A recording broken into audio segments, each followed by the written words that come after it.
don't look too red, do I? Just run up and down stairs. I think we're good. That works. See? Go a little closer. Yeah. You said we make do, we made do. Yeah, so, exactly. Yeah. We figured it out. Well, you did. I just like was along for the ride. Yeah. And we got the AC room. So, you've just come off the back of winning your block. Mm-hmm. Guy nading, there's guy nading. They EMP'd. They're pushing here. Yep.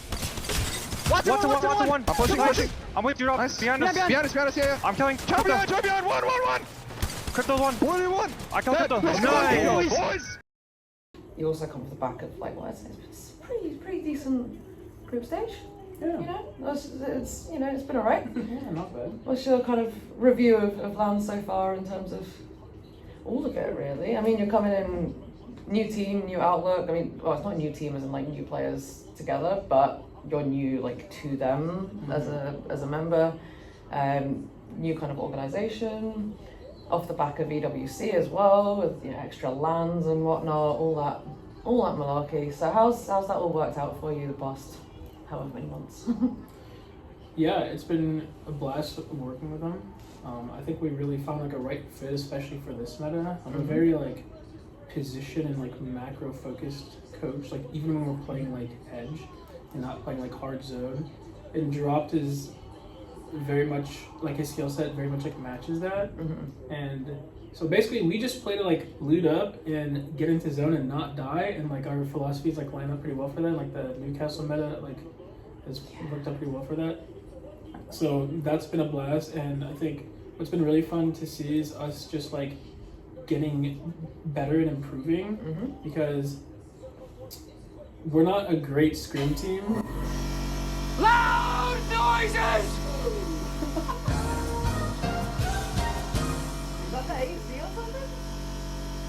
Yeah, the Newcastle meta has been pretty fun too. You know me, I'm always trying to like innovate and just question the status quo. So I saw everyone playing crypto, and I was like, you know what, we're just like not gonna do that. And they dropped, thankfully, is a pretty big Newcastle fan, and Shubi is also a Newcastle fan and a Newcastle player. So yeah, like we've just been like a really good fit in that sense, and we're just getting better. Like we suck at scrims. We got top 6 in Pro League, but now we're just like, you know, we're doing even better at LAN than we did in Pro League. So it's Building been only up from here. Yeah, building the momentum. Yeah, exactly. Channeling. Yes, Channeling it. exactly. I love the hand motions. Absolutely. I use my hands a lot. Are you sure you're not Italian? I know. You might be. You need to look into it. Yeah, maybe.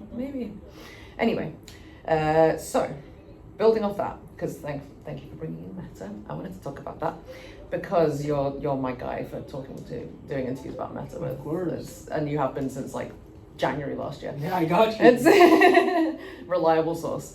I feel like the term "can't see shit" meta has taken on a whole different meaning at this point. Because what in the Harry Potter is, you know, it's unique.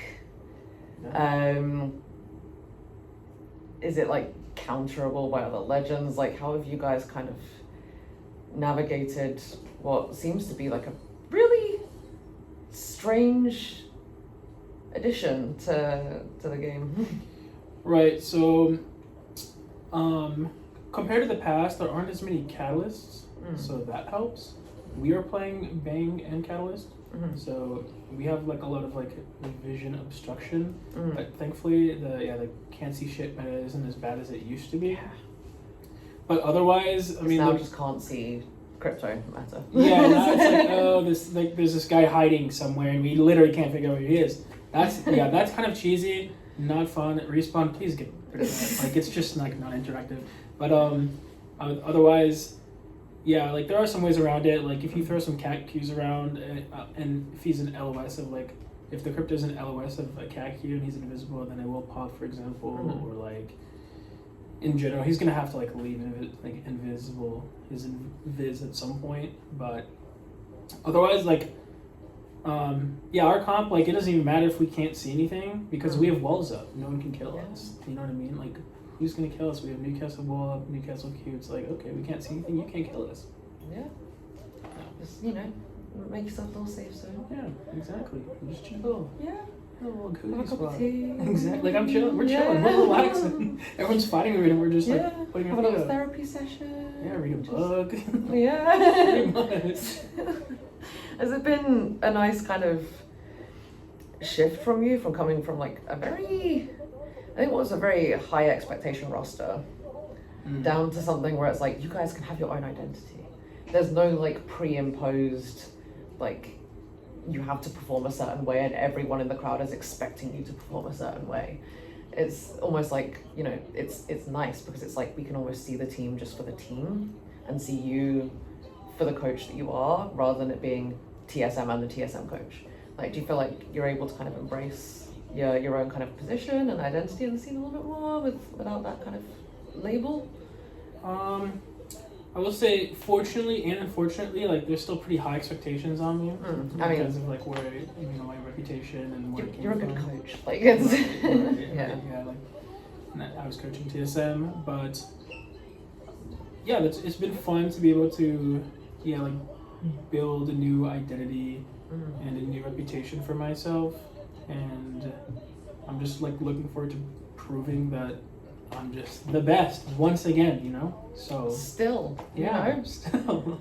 don't change anything. It's No, it's of all course still not. the same. Exactly. And now that you're not part of like the clique, that they are kind of the clique. so Sure. It's now like kind of, I guess, not really.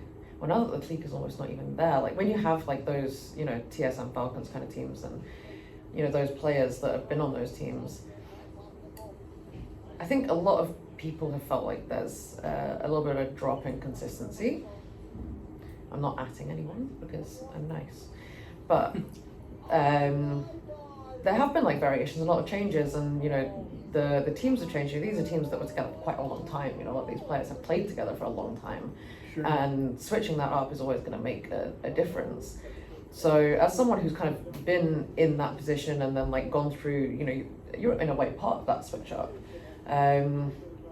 Do you think it's almost like maybe a readjustment period for all these different players? Because they're all individually great players. You look at Evan, you look at Hal, you look at Jen and Zero, like they are individually great players, it's undeniable. Right. But do you think they're kind of still hashing out their dynamic, or? Yeah, absolutely. I mean, thinking about TSM, they don't have an IGL, or they didn't have an IGL on their roster like when they created it. So they've been having to learn new roles and having to learn to be like self-sufficient without like, you know, one of the best IGLs of all time, Imperial Hal. So there's definitely been like some growing pains and some learning lessons there, and even for Hal too, he's having to learn to play when he's not the IGL and not leading the team. He's had to play as an anchor now. He's had to play Fuse and like more supportive, especially now that Bloodhound's not in the meta. Yeah. So there's growing pains there and lessons to be learned. And yeah, even for me, like I'm having to learn how to coach new players, different play styles, like different skill sets, and so yeah, we've all had to like adjust and learn new things, but that's also like the fun part, right? Just like the journey there, like improving and learning and growing. Yeah. So like I've been enjoying that. Yeah, and I think it's quite nice as well to have like a bit of a meta shift at the same time. So it's like, oh, just throw everything. Right. Let's just throw all of it at the wall and like scrap everything and just like go all over again. That's my favorite part, because I'm just like, if we want to beat the top teams, this is the best time to do it. When there's a new meta and they might not recognize what the best way to play is or the most optimal way to play is. So it's like, as an underdog, that's the best time to come in and shake things up. Yeah, and talking of underdogs as well, we've had I'm saying it's probably one of the best stories out of this land so far, with EXL as a South American team that no one really kind of knew about. Like, not like, it wasn't at the front, they weren't at the front of anyone's mind coming into this LAN, because obviously they don't have a pro league, they don't have the same publicity, they don't have the same platform, and you know, things like that. But that's a team where the players don't even all speak the same language. And they're right up at the top with you all at the moment. from the perspective of a coach, how do you think you would handle that kind of dynamic? Like, how would you approach that situation? Because I think it's a really fascinating thing that we haven't really seen ever in, especially not at LAN, where you have players that aren't even speaking the same language as each other. Mm-hmm.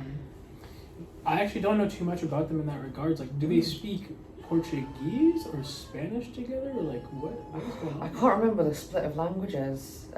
Some speak Portuguese, but then there's one that doesn't. So it's kind of almost like a little bit of a pairing. So from my understanding, the IGLing is kind of bouncing between two, because one IGL can't speak to one player and one IGL can't really speak to the other player. So I think there's a lot of relying on game sense to kind of For sure. figure out exactly where they're going and what they're doing. Right. So it's something that it's been on my mind a lot. Yeah. I wanted to pick your brain on it just because it's been in my head the whole time. I would say, like, even across teams that speak the same language, you should have a sort of like shared vocabulary when you're playing the game, so that everyone is understanding each other, like when you're playing. So I'd imagine that's like where I would start, like even if they're not speaking the same language, is keeping it simple and having like basically a dictionary for your team, and being like, we're sticking to these phrases and words, and because then otherwise if they're not like using the same terms and phrases over and over, then there could be like some words or like concepts like lost in translation in the heat of the moment. Obviously you don't want that to happen, so it's like, you know, like a very simple one would just be like swing left or swing right, rather than like push left or push right. Like, if you can like just use that term for that action every time, then it's like that your player who doesn't speak the same language can actually like They can still identify with that. right, rather than have to learn a completely new language. Yeah. And I think just having that like acute awareness, I guess, of everything. Like, I feel like even just tonally, like, do you feel like with the players that you coach, like, is there a lot of like variation? Are they very like flat, kind of calm, like comms? Are they like kind of complexity style, screaming sometimes? Like, how does it? Yeah, with our team, I would definitely say we're on the quieter end, but in general, like, that is a thing that's important, which is like your intonation and your tone, and when you're like speaking things, because you need to be able to like convey like criticality when you speak, for sure. Like, if something is very serious and it's like a critical manner, you need to like speak up. Yeah. And if it's not, then you should obviously not speak up and just like alert your teammates and make them freak out. Yeah. So that is important. Sometimes we've had to get Shubi to like speak up. He's a quiet god. Yeah. He'll be getting pushed and he'll be like whispering, and we're like, Shubi, you need to speak up. Yeah. Like, we do care about what you're saying, so like say it louder. Yeah. It's funny seeing like a lot of players have a long journey with that. Like, I remember speaking ages ago, probably split one time when it was the God, when that team still existed, and that roster with Rambo, Keon, and RKN. And that was one of their big things that they were always talking about at that LAN was that communication, because if they get into like a crux, it would be like they'd all be focusing so hard on like their own thing that they would, like, the communication would drop. So it seems to be like quite a well, it's obviously quite a thing, but I feel like it just, every single LAN, I feel like the pressure on good comms is higher and higher and higher. Like, the skill level's climbing every single time. It's everything, absolutely. Yeah. And in general, like my like fallback is always just to get them to like talk more. Because like, if you're talking, then at least you can just like brainstorm. Like, just start brainstorming, and you'll figure it out. Just figure it out. Just figure it out. Yeah. Just talk and you'll figure it out. If anyone, like, you know, struggling with anything, just figure it out. Yeah, communication goes a long way. If you're homeless, just buy a house. Yeah, just buy a house. Exactly. You're right. I mean, I guess, again, channeling it, just if you repeat it enough. Yeah, you just manifest it, isn't it? It's that simple. Absolutely. See, like all these people sweating over coaching. Nah. No. Light a candle, write it down on a whiteboard, manifest. It really is that simple, actually. Easy. Yeah. That's how you win a learn. You just tell them. Yeah. You like give out your expertise. Just tell them all to like not do anything. Oh no, I just show up and tell them to kill stuff. Yeah. Yeah, absolutely. Yeah, That's, no, you y'all know, thought I was like that's some, the level everyone should be on. Yeah, no, y'all thought I was some like strategical genius. No, I just tell them, you know, go out there and do your best. Yeah. I think the only person I've ever met that's rivaled you in terms of knowing like the ins and outs of the game is probably Sea Lion. Sea Lion's great. Yeah. That guy devotes all of his brain cells to Apex, and I kind of respect it. Yeah, no, I learned a lot from him. So. Yeah. Yeah. It's always interesting seeing like the people who people seem to learn from the most, because I know that there are quite a few coaches who kind of learn quite a lot from you and Sea Lion. Like Yeah, there's almost like a whole network of coaches that like stem from me and Sea Lion. Yeah. Like if you look at Nick, like Nick came from there, like Falcons coach. If you look at like Talmadge, he came from there too. Yeah, absolutely. Luca, like giving Gladiators coach, he came from there. Like yeah. That's another team that's doing pretty decent this time oh as yeah, well. no, they're great. So it's like, yeah, I really believe in like, what's that saying? Like a high tide raises all boats or something like that. High tide raises all ships. Like it's important to have community and to network and to like build each other up because it only benefits us all. So I'm like, you know what? Like I'll go out there and like mentor and like coach other coaches. Like I'll help them out. I'll like help them get jobs. Because it only benefits me at the end of the day. Yeah. Like, it legitimizes my position as a coach and legitimizes my job. So Yeah. and it makes me a better coach too. I think it's also one of the things that sets Apex apart a little bit from a lot of other esports is the network between players and coaches, and the network between teams seems to be a lot tighter. For sure. Yeah. Yeah. No, like there's definitely a closer network compared to like other esports where it feels like a lot of coaches are completely separated and like there's no. It's almost like they guard everything. Yeah, there's no like team is resource very, sharing. It's, insular. you know. Yeah, every team is very like separated, like insular, and there's no resource sharing compared to Apex, where it's like we're like literally all in Discord. Yeah, people are in group chats. Like it's just yeah, like Sea Lion coached me. I mentored Nick, like Falcons coach. Like Sea Lion mentored Talmadge. I've mentored like Luca. Like it's like yeah, we're all very closely connected. It seems compassionate. Yeah, as well. Like people will shit talk, but teams still care about each other. I think a lot more. Yeah, it's quite I'd nice. say so. So, obviously, we're at Mannheim, we're in Germany, we're chilling. We're going to be heading off to undisclosed location currently at time of recording, which I think everyone who's not a fan at this point and is working in the industry seems to have found out, much to the despair of people who try and keep it a secret. But what is that kind of prep journey going to look like for you guys? Because you guys are pretty well kind of set at the moment. You're doing well in this land. You know, I think a lot of people would be pretty shocked if you guys aren't at champs. I know I would, and be a little bit devastated. So don't fuck it up. We'll do our best. You better not. It's you know, all that pressure that lifted from moving out of TSM, I'm putting it back on. Right, This is it's personally coming from me I now. thought this was just an interview, not. Oh no, it's an interrogation. Great. So it's an intervention. You know, you need Intervention. to get it back up. God, Anyway. okay. It's well, you're doing good, but like, Right. don't fuck it up. Close it out. Close the deal. It's a threat. That's it. It's a threat. threat. Oh, no. Don't fuck it up. I'll really like it now. It's you should be shaking. I'm shaking my boots right now. But what is that journey going to look like for you guys? Because your roster that you have right now, if you go back to champs last year, they performed incredibly well at that LAN. They almost closed out in like game 5. If it wasn't for NRG, I think it was that. Yeah. Swept it out, and you're probably quite grateful for that. Actually, I've just remembered. So that probably helped you out a little bit. Actually, yeah. Kudos to them for that helped you all a lot. Yeah. But they almost had it in game 5. So they clearly have like a really high degree of LAN compatibility. They can prove themselves at a LAN.